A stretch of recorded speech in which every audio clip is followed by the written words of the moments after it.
अक्सर आप लोगों ने देखा होगा कि समाज की नींव रखने वाले लोग, राष्ट्र निर्माण करने वाले लोग अक्सर लाइमलाइट में नहीं आते हैं। ऐसे ही लोगों के लिए पद्म पुरस्कार का गठन किया गया था। पद्म पुरस्कार उन लोगों को दिया जाता है जो समाज के लिए बहुत महत्वपूर्ण होते हैं। उनके कार्यों को भले ही लाइमलाइट ना मिले, भले ही अखबारों में सुर्खियां ना मिले, लेकिन वो राष्ट्र निर्माण में लगे रहते हैं। ऐसे ही महापुरुषों को पद्म अवार्ड दिए जाते हैं।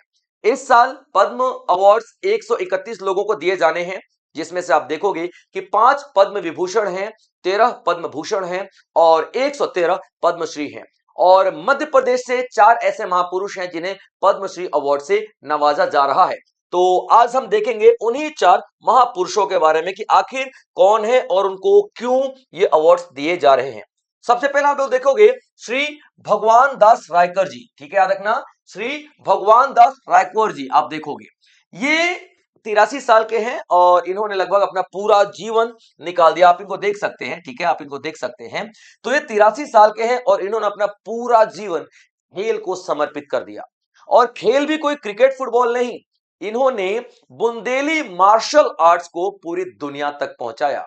उम्र तो देखिए, जिस उम्र में लोग थक हार के बैठ जाते हैं, उस उम्र में इन्होंने बीड़ा उठाया कि नहीं भाई साहब, मुझे तो बुंदेली मार्शल आर्ट्स को, और बुंदेली मार्शल आर्ट्स मतलब लठबाजी, तलवारबाजी, पाना हो गया, इस तरीके के जो लड़ाई की साधन है, लड़ाई के जो तरीके हैं, लड़ाई का जो मेथड्स हैं, उनको दुनिया तक पहुंचाया है।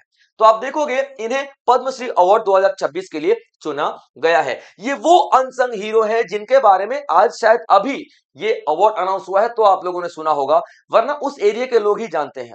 भारत में बहुत कम ही लोग ऐसे लोगों को जानते हैं, क्योंकि ये लोग समाज का निर्माण करते रहते हैं और कभी लाइमलाइट में आने की कोशिश नहीं करते हैं। हाँ भैया, मैं खुश हूं क्योंकि मेरा समाज तरक्की कर रहा है, मेरा राष्ट्र निर्माण हो रहा है, मैं खुश हूं। ये कंगूरे की वो ईंट है जो पूरी नींव को बेच देते हैं और ऊपर नहीं आते, यानी कि इन्हें कोई ज्यादा जानता नहीं है, लेकिन राष्ट्र निर्माण इनके बिना नहीं हो सकता है। तो आप देखोगे ये पद्मश्री के लिए अभी भगवान दास जी को चुना गया है। और बुंदेली मार्शल आर्ट्स आप लोग देखोगे, ये मार्शल आर्ट यानी कि जैसे मैंने आप बताया कि लड़ाई करने की जो एक विधि है, ठीक है, अखाड़ा विद्या है, इसको पूरी दुनिया तक पहुंचाया है और जीवित रखा है। आप देखोगे, ठीक है बच्चों। और इन्होंने अखाड़े भी शुरू किए हैं, जाहिर सी बात है, सिखाएंगे लोगों को तो अखाड़ा तो होगा ही। तो इन्होंने श्री छत्रसाल बुंदेलखंड अखाड़ा खोला है और जिसके ये डायरेक्टर हैं। अभी देखिए, बुंदेलखंड जो अखाड़ा है और बुंदेलखंड का जो कल्चर है, बुंदेलखंड की जो संस्कृति है, इन सभी चीजों को इन्होंने राष्ट्र तक पहुंचाने का एक बीड़ा उठाया और पहुंचाया भी। चलिए अगला नाम देख लेते हैं। क्या देखें, श्री कैलाश छत्र पंत जी, ठीक है, श्री कैलाश चंद्र पंत जी। अभी देखेंगे इनको ये अवार्ड दिया, अभी दिया नहीं है कि बच्चों, अभी अनाउंसमेंट हुई है, अभी अवार्ड इनको दिया जाएगा। और अभी आप देखोगे, ठीक है, इनको क्यों दिया गया है, तो लिटरेचर और एजुकेशन के क्षेत्र में दिया गया है। लिटरेचर और एजुकेशन के क्षेत्र में, यानी कि इन्होंने शिक्षा के क्षेत्र में बहुत उम्दा कार्य किए हैं। अभी आप लोग देखोगे कि इन्हें सिर्फ ये पद्मश्री ही नहीं मिला, इन्हें नेहरू लिटरेसी अवार्ड से भी नवाजा गया है और ये अवार्ड इन्हें प्रेसिडेंट अब्दुल कलाम जी ने दिया था। और इनके इसके अलावा इन्होंने बहुत सारी मैगजीन्स का भी संपादन किया है, बहुत सारी पत्रिकाओं का भी संपादन किया है, जिसमें आप सबसे पहले देखोगे, ठीक है, 1963-64 में मंथली मैगजीन और जिसका नाम था शिक्षा प्रदीप। उसके बाद आप देखोगे 1977 से लेकर के 98 तक वीकली मैगजीन आती थी जन धर्म। उसके बाद आप देखोगे 2000 से और 2001 उन्होंने स्टार्ट किया था, ठीक है, दूरगामी आउटलुक।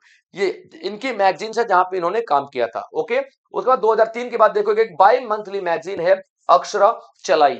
ये मैगजीन का भी इन्होंने संपादन किया है और शिक्षा के क्षेत्र में बहुत उम्दा कार्य किया है। लोगों तक ज्ञान को पहुंचाना, लोगों तक नॉलेज को पहुंचाना इन्होंने अपना मकसद बना लिया था, जिसकी वजह से इन्हें ये अवार्ड दिया जा रहा है। चलिए बच्चों, उसके बाद देखेंगे श्री मनोहर नागर जी, श्री मनोहर नागर जी। अभी आप देखोगे ये एक एनवायरमेंटलिस्ट है, यानी कि पर्यावरण के लिए काम करते हैं, पर्यावरण के लिए काम करते हैं, याद रखना, ठीक है। और पर्यावरण में भी क्या है भाई साहब, ठीक है, वाटर मैनेजमेंट, वाटर मैनेजमेंट की बात करेंगे। ठीक है बच्चों, वाटर मैनेजमेंट। वाटर मैनेजमेंट का मतलब क्या है भाई साहब? ठीक है, पानी को कैसे मैनेज किया जाता है, पानी का वेस्टेज ना हो, है ना, यानी कि जल प्रबंधन की हम यहाँ पे बात करते हैं। तो आप यहाँ पे देखोगे मोहन नागर जी, जो कि राजगढ़ डिस्ट्रिक्ट के हैं, मध्य प्रदेश से, राजगढ़ डिस्ट्रिक्ट के मध्य प्रदेश से, इन्हें सिलेक्ट किया गया है पद्मश्री अवार्ड 2026 के लिए। किस लिए? एनवायरमेंट यानी पर्यावरण के लिए, और वाटर कंजर्वेशन यानी कि जल संरक्षण के लिए। ये दोनों चीज आप लोग याद रखना। तो इनका जन्म 23 फरवरी 1968 को हुआ था, और इन्होंने पॉलिटिकल साइंस से पोस्ट ग्रेजुएशन किया है, और विक्रम यूनिवर्सिटी उज्जैन से आप लोग इनको देखोगे। क्लियर बच्चों, याद रखिएगा। अब आप देखोगे कि इन्होंने बैतूल डिस्ट्रिक्ट में बहुत ज्यादा काम किया है, और सस्टेनेबल वाटर कंस्ट्रक्शन के लिए, यानी कि पानी का इस्तेमाल हम अपनी जनरेशन के लिए कर ही रहे हैं, और आने वाली जनरेशन के लिए भी हम लोगों को पानी बचा के रखना है। इनको हम लोग जल पुरुष के नाम से भी जानते हैं, जल पुरुष के नाम से भी जानते हैं, क्योंकि पानी को बचाना, हार्वेस्ट करके रखना, और ग्राउंड वाटर को, जो भूमिगत जल होता है, उसको रिचार्ज करने में इनका बहुत बड़ा रोल रहा है। इन्होंने एक मूवमेंट यानी कि एक आंदोलन भी चलाया था, इन्होंने एक मूवमेंट यानी कि एक आंदोलन भी चलाया था, जो कि गंगा नदी के लिए था, याद रखेगा, जिसका नाम क्या था? गंगा अवतरण अभियान। इन्होंने गंगा अवतरण अभियान भी चलाया था। उसके बाद एक वाइस प्रेसिडेंट भी है, किसके? एमपी एमपी जन अभियान परिषद, एमपी जननी जल अभियान परिषद। ठीक है बच्चों, जननी ये जल है, ठीक है, एमपी जल अभियान परिषद के आप लोग इनको देखोगे कि वाइस चेयरमैन भी हैं। और अभी इन्होंने जो ये अवार्ड इनको दिया जा रहा है, वाटर कंजर्वेशन के लिए ही दिया जा रहा है, यानी कि पानी को बचाने के लिए इन्होंने बहुत ज्यादा कार्य किया है। इसके अलावा ऑर्गेनिक फार्मिंग यानी कि जो खेती बाड़ी किया, जैविक खेती बाड़ी के लिए भी इन्होंने बहुत अच्छे अच्छे कार्य किए हैं, जैविक खेती बाड़ी को भी इन्होंने बढ़ावा दिया है। इन्होंने भारत भारती रेजिडेंशियल स्कूल की भी स्थापना की बैतूल में, यानी कि तमाम इनके कार्य आपको दिखाई देंगे। ठीक है बच्चों, तो इनको दिया गया वाटर मैनेजमेंट के लिए। क्लियर बच्चों, यहाँ पे इनको दिया गया है वाटर मैनेजमेंट के लिए। चलिए आगे बढ़ते हैं। अभी देखिए, ठीक है बच्चों, नारायण, ठीक है बच्चों, अभी देखिए, now next is Narayan Vyas. Doctor Narayan Vyas जो उज्जैन से है, उज्जैन के मध्य प्रदेश, इन्हें ये फोर्थ ऐसे व्यक्ति हैं जिन्हें चुना गया है अभी हमारे पद्मश्री अवार्ड के लिए। क्लियर बच्चों, ये आर्कियोलॉजी के क्षेत्र में, आर्कियोलॉजी के क्षेत्र का मतलब पुरातत्विक विभाग, यानी कि जो खुदाई करते हैं ना, खुदाई करके इतिहास को खोजने की कोशिश करते हैं, हम उनकी बात करेंगे। क्लियर बच्चों, यहाँ पे याद रखेगा। तो अभी वो काट दो। ठीक है बच्चों, तो डॉक्टर नारायण व्यास उज्जैन से हैं, और आर्कियोलॉजी के क्षेत्र में इन्हें ये पुरस्कार दिया जा रहा है। और 1972 से 2009 तक ये आर्कियोलॉजिकल सर्वे ऑफ इंडिया यानी कि भारत का पुरातात्विक विभाग में इन्होंने ऑफिसर के तौर पे काम किया, और बहुत बेहतरीन कार्य किया, अलग अलग खोज इन्होंने की। उसके बाद आप देखोगे पद्मश्री विष्णु विष्णु सूरीधर जो वकांकर, एक और पद्मश्री जो है हमारे देश के, उनके अंडर में इन्होंने काम किया है, और एएसआई में दोनों जने थे, साथ में काम किया है।